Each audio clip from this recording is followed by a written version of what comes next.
Boa tarde e acompanhe agora os temas que vão seguir nesta síntese informativa. Panja-Risque queixa-se de cyberataque desde a publicação de dados sobre investigação a João Lourenço. Economista questiona a razão do Presidente da República escolher auditor para Fundo Soberano.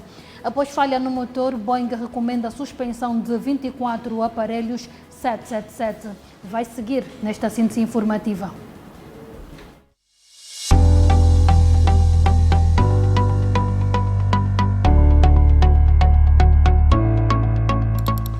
Ao vivo em 3, 2, 1. Sejam todos bem-vindos ao nosso especial entrevista. Produção de conteúdo digital, filmes comerciais, documentários, reportagens, cobertura de eventos e transmissão ao vivo. Temos estúdio e equipamento moderno. Planalto Digital Studio.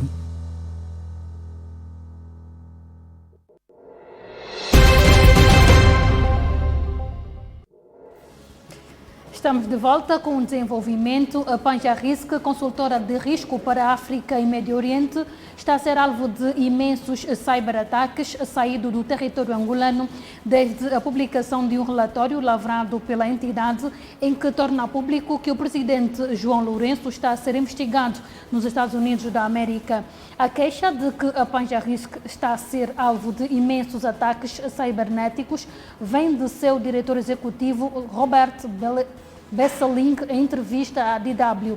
No referido ping-pong, o diretor executivo da Panja-Risque atestou que o website da empresa, que é um sítio de acesso exclusivo apenas para seus clientes, está a ser atacado permanentemente, mas que a entidade montou uma equipa de ataque de força bruta para conter as ameaças vindas de Angola. Durante a entrevista, Robert negou que a empresa que dirige esteja a ser instrumentalizada pela empresária angolana Isabel dos Santos para macular o nome do atual governo angolano, tendo considerado que a presente narrativa adoptada por alguns agentes ligados às autoridades angolanas é uma mera tentativa infeliz de desacreditar a análise da Panja-Risque sobre os factos. Entre outras, o diretor executivo da Panja-Risque disse o seguinte: nós não somos uma empresa de mídia, nós somos uma empresa de consultoria em análise de risco.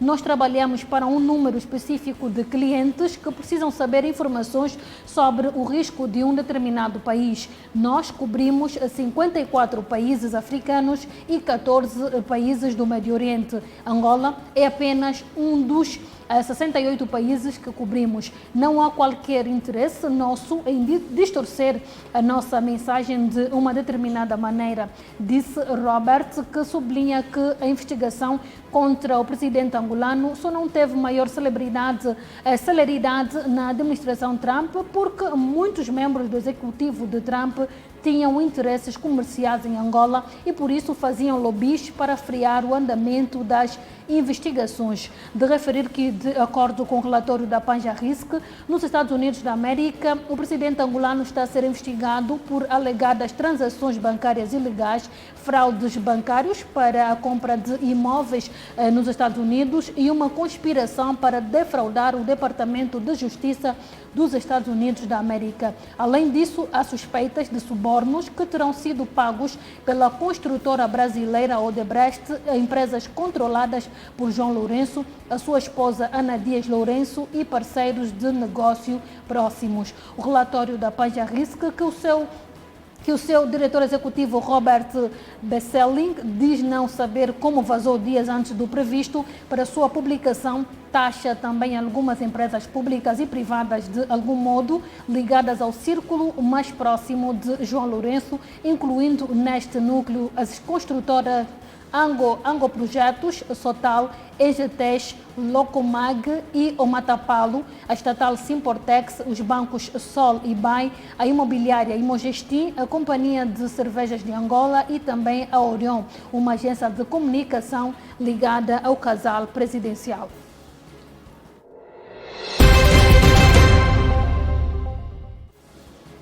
Seguimos. O presidente João Lourenço, de acordo com um despacho presidencial publicado em Diário da República, autorizou a abertura de um concurso para aquisição de serviços especializados de um auditor independente para realizar a auditoria das contas do Fundo Soberano de Angola em 2021. A nomeação do auditor será feita pelo presidente da República, de acordo com o documento. Entretanto, o economista Augusto Fernandes questiona a razão de o presidente da República chamar para si essa responsabilidade e supõe, diante deste facto, que o presidente João Lourenço deixou de confiar no Conselho de Administração do Fundo Soberano, liderado por Carlos Lopes, que substituiu José Filomeno dos Santos a 10 de janeiro de 2018. O Fundo Soberano tem a categoria do Instituto Público.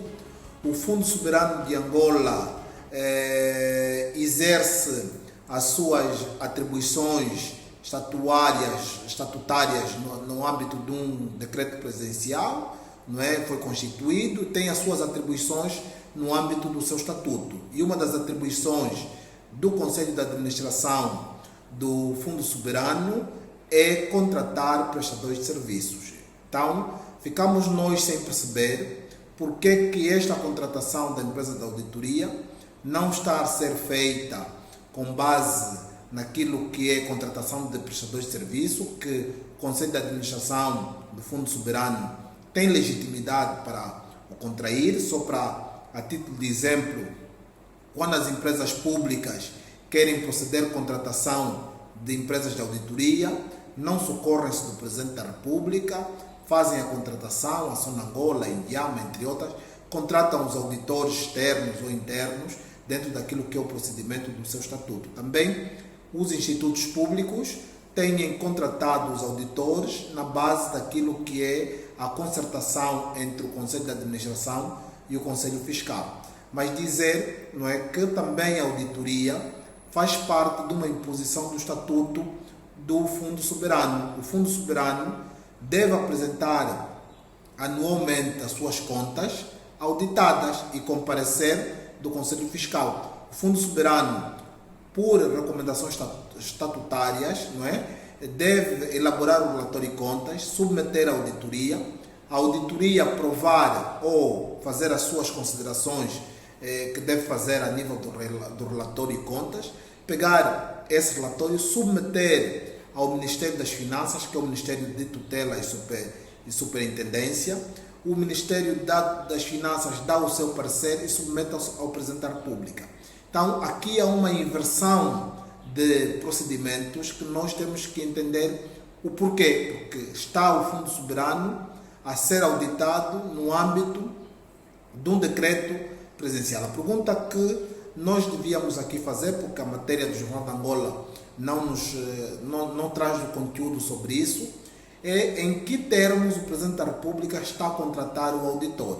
Porque o Presidente da República poderá estar a contratar o auditor como Presidente da República, enquanto representante soberano do povo angolano e dono do Fundo Soberano. Os donos das empresas, os donos das organizações podem, quando acharem conveniente, solicitar uma auditoria, mas também o Presidente da República poderia estar a fazer esta contratação do auditor no âmbito daquilo que é a lei dos contratos públicos, porque a lei dos contratos públicos impõe certos limites de autorização de contratação para determinados valores, não é, para os gestores públicos. Diz que, por exemplo, até o limite de 180 milhões, não é, o gestor pode contratar serviços. Acima dos 180 milhões, tem que pedir autorização ao Ministério de Tutela, no caso seria o Ministério das Finanças. E acima daquilo também que é o limite da autorização do Ministério das Finanças, tem que pedir autorização ao Presidente da República. Eu fico sem saber se esta autorização do procedimento para a contratação da empresa de auditoria foi feito no âmbito dos limites da lei da contratação pública, ou se foi feito enquanto o Presidente da República, representante do povo soberano, que desconfia que alguma coisa não vai bem no Fundo Soberano e manda para lá uma equipe de auditores para poder auditar e fazer um parecer independente sobre aquilo que é o Fundo Soberano. Quer dizer, a notícia foi dada, mas os termos, o objeto da auditoria, a motivação da contratação da auditoria não nos foi passada. Economista questiona a razão do Presidente da República escolher auditor para Fundo Soberano ao invés de atribuir a referida tarefa ao Conselho de Administração da entidade. Entretanto, este é um assunto que vamos continuar a acompanhar.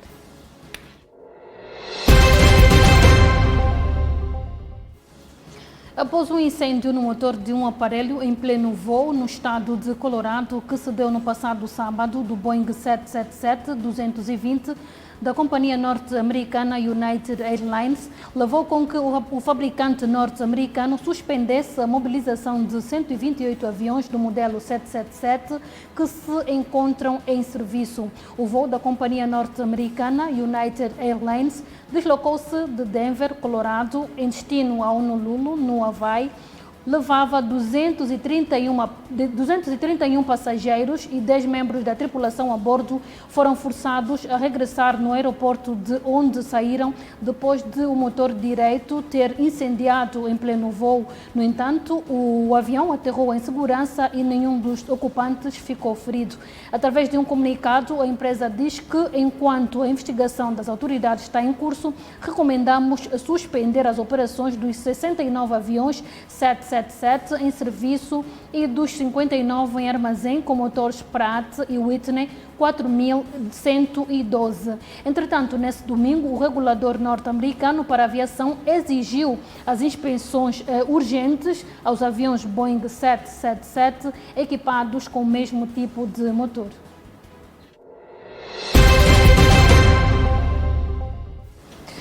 Muito obrigada pelo carinho da sua audiência. Já sabe que estas e outras notícias você pode encontrar no portal da Camunda News. Boa continuação.